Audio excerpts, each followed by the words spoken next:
আমার সঙ্গে রয়েছেন কিশোরগঞ্জের পুলিশ সুপার জনাব মোহাম্মদ রাসেল শেখ। তিনি এখানে আজ এসেছেন আজ 7 জুলাই।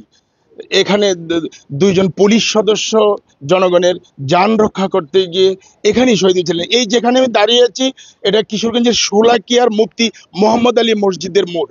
শোলাকিয়া যে ঈদগাহ মাঠ রয়েছে, ঈদগাহ মাঠের ঠিক মানে অদূরই খুব কাছাকাছি একটি জায়গা 2016 সনের আজকের এই 7 জুলাই ঈদের দিন নামাজ চলাকালীন সময়ে এখানে এই দুষ্কৃতকারীরা এই পুলিশি চৌকিতে হামলা করে এখানে দুজন পুলিশকে নিহত করেছিলেন।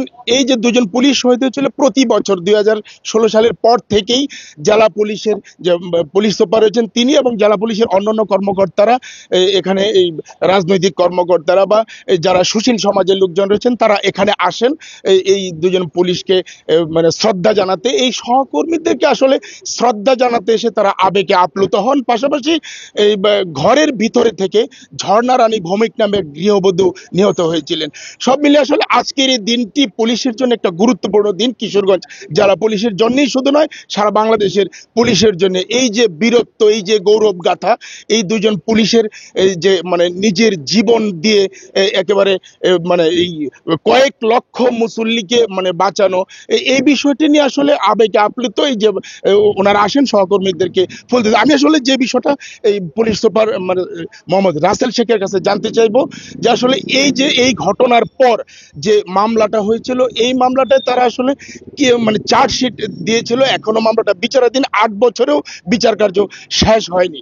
তো এই মামলায় আসলে কি কি জিনিসগুলি মাথায় রেখে তারা চার্জশিটটা দিয়েছিলেন। পাশাপাশি আমি জানতে চাইবো পুলিশ সুপারের কাছে যে যে পুলিশ সদস্যরা নিহত হয়েছিলেন তাদের পরিবারকে কতটুকু সহযোগিতা করা হয়েছে এবং এই সহযোগিতার ধারাবাহিকতা আছেন কিনা। জনাব রাসেল শেখ।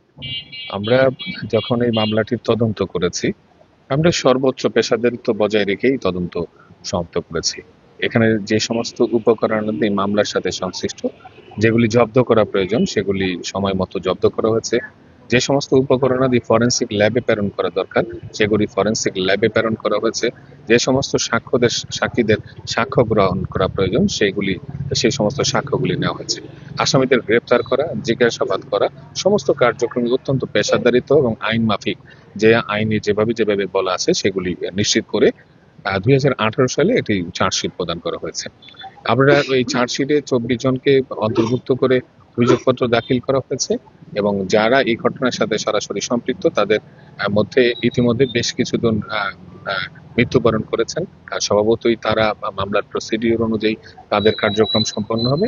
এখনো যে 5 জন এই ঘটনার সাথে সরাসরি সম্পৃক্ত তারা কারাগারে রয়েছে। তারা শুধুমাত্র এই ঘটনার সাথেই সম্পৃক্ত তা নয়, অন্যান্য জঙ্গি হামলার সাথেও তাদের সম্পৃক্ততা রয়েছে, যেই কারণে বিভিন্ন আদালতে তাদের সাক্ষ্য থাকে, যে কারণে তাদের বিভিন্ন আদালতে গিয়ে সাক্ষী প্রদান করতে হয়।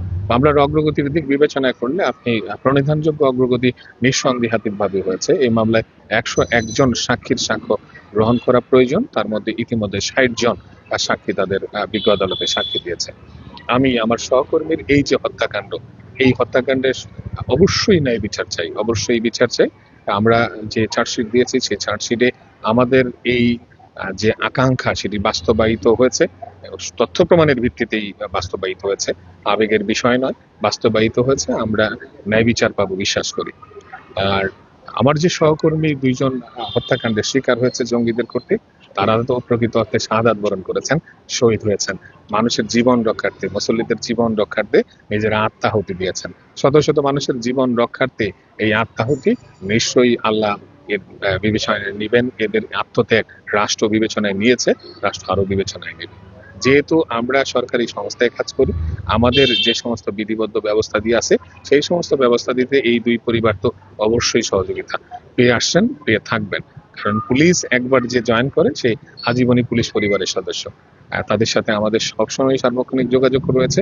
শুধুমাত্র আমার সাথে সার্বক্ষণিক যোগাযোগ রয়েছে তা, অনারেবল ইন্সপেক্টর জেনারেল আর ডিআইজি ঢাকা রেঞ্জ সকলের সাথেই তাদের পরিবারের সাথে যোগাযোগ রয়েছে। আপনারা জানেন যে সমস্ত পুলিশ মৃত্যুবরণ করে, শাহাদাত বরণ করে, তাদের জন্য একটি পুলিশ মেমোরিয়াল ডে অনুষ্ঠিত হয়, সেখানেও তারা আমাদের সাথে সম্পৃক্ত হন।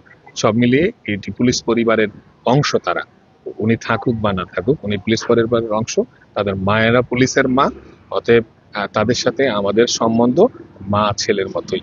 আমরা অবশ্যই তাদের পাশে আছি ও তারাও আমাদের পাশে রয়েছে।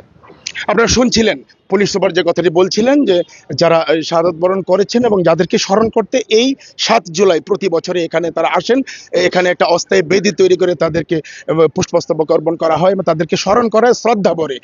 আপনারা শুনছিলেন। আমরা এলাকাবাসীর কাছে যে বিষয়টা জেনেছি যে ওই দিনের ওই ভয়াবহতা আসলে এখনো তারা ভুলতে পারেননি, তাদের শরীরের লোম এখনো দাঁড়ায় ওই ঘটনা মনে হলে। তো এলাকাবাসী যে বিষয়টা বলছেন যে এরকম ঘটনার আর পুনরাবৃত্তি যাতে না হয় সেদিকে সরকার নজর দিবেন। Shahjahan Saju, independent news, Kishoreganj, Sholakia.